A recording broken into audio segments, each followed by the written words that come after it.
hope everybody's having a blessed week. My name is Micah Shannon. And I'm Manny Cirillo. And we just wanted to be able to connect with you guys this week and just kind of, get connected with some devotion time. There's circumstances that seem to have changed a little bit, but we can still use the resources we have at hand, such as social media, YouTube, things like that, to still be able to connect with one another, have some discussions, some gospel-centered discussions, whatever they may be, with one another as a group, as a church, as friends, as family, whatever it may be. And we were just like, well, man, let's just continue to do devotion together. Let's continue to read the word together. Let's just continue to utilize what we have at hands and not let certain things, cripple us and keep us from doing what it is that we've always done. And I said, man, let's just get together and do some devotion. And man, he's like, well, let's do it. So we set it up and we're doing it. And I said, man, there's a thing that came to me. Yep, we are clean, so fresh, so clean, because we are taking care of our health. That's right. Taking care of our health.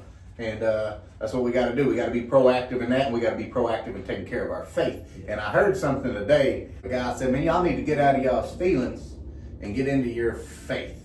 And I said, ooh, I like that. Well, that's a good one-liner. I'm going to be ready to sling that at somebody in their feelings when they come around me all in their feelings. But I really got to thinking about it. I'm like, what exactly does that mean? Like, if I really got a little deeper and got to thinking about it, and I started thinking about feelings versus faith. I'm like, all right, faith.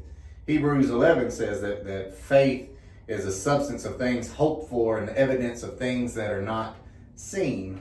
All right, well, feelings is, there's something that aren't visible either. There's a lot of people fester their feelings and they let them sit, or they don't express them. Some people express every feeling they have, but amen. And a lot of people will hold their feelings in, so they're not always something that is seen either. And so I was like, all right, well, what are some of these feelings? And there's things such as anger. There's things such as bitterness. There's things such as resentment. There's things such as sadness. There's things such as fear. And these are all feelings that we have that can battle with our faith, because ultimately our faith is trust. Faith comes from God, and as we trust God more, our faith will continue to grow. But our feelings can be in constant battle with our faith and can drown them out. So I think it's important that we recognize what is what, like what's not seen. So is these my feelings I'm dealing with, or is this that's drowning out my faith, or am I trusting God with this situation? Amen. And I'm reminded of the scripture in Jeremiah 17:9, where he basically says that the heart is deceitful. The heart is deceitful. And so where are feelings coming from? A lot of those things are coming up from our heart. And we just live in a day and age and a generation where do what you feel. Do what you feel.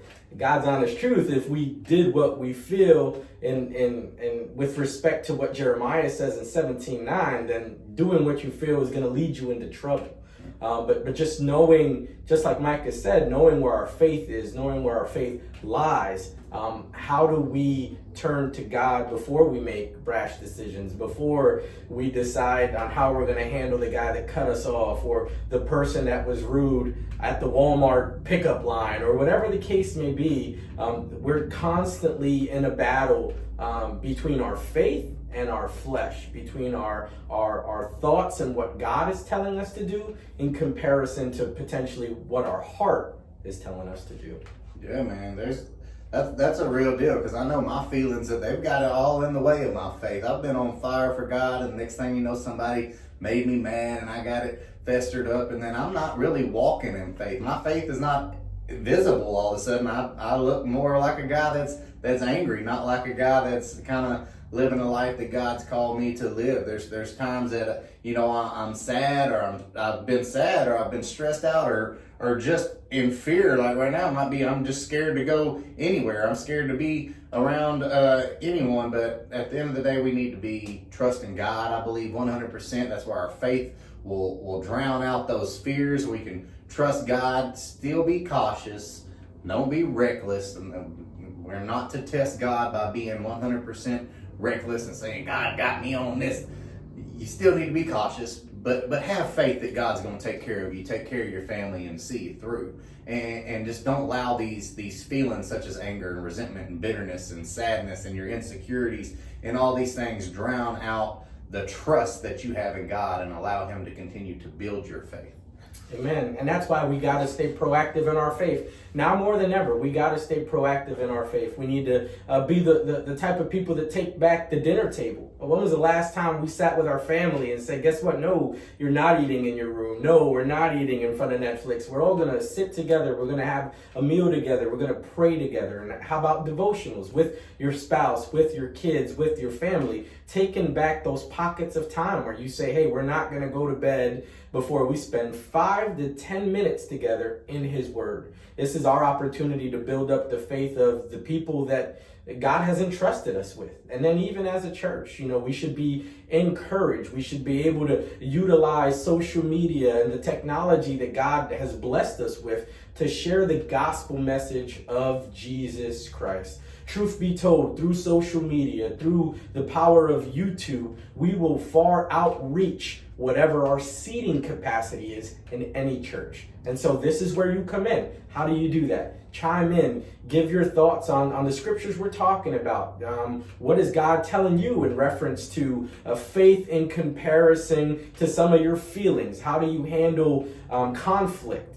How do you separate you just keeping it real in comparison to you keeping it godly? And so use the share button. Share this with your friends. We're going to be doing a lot more of this. We're going to be staying in contact with you. We're going to be giving you content for you guys to dive into and talk about with your friends and family so that ultimately we can glorify the name of King Jesus. That's right. The gospel must continue to move on. Our faith must continue to grow strong. We must continue to lean on each other. If it's not right beside each other, we have so many resources to be able to do that. So let's continue to encourage one another, continue to seek God's face, go to him in prayer, go to him in his word, and just continue to lift one another up and just continue to be the church. We don't have to be in a building to be the church. We can be the church in so many different shape, forms, and fashions, and we have so many things in the palm of our hands to be able to use to do that. So I just encourage everybody to stay in their faith and out of their feelings. Amen. Amen. Period.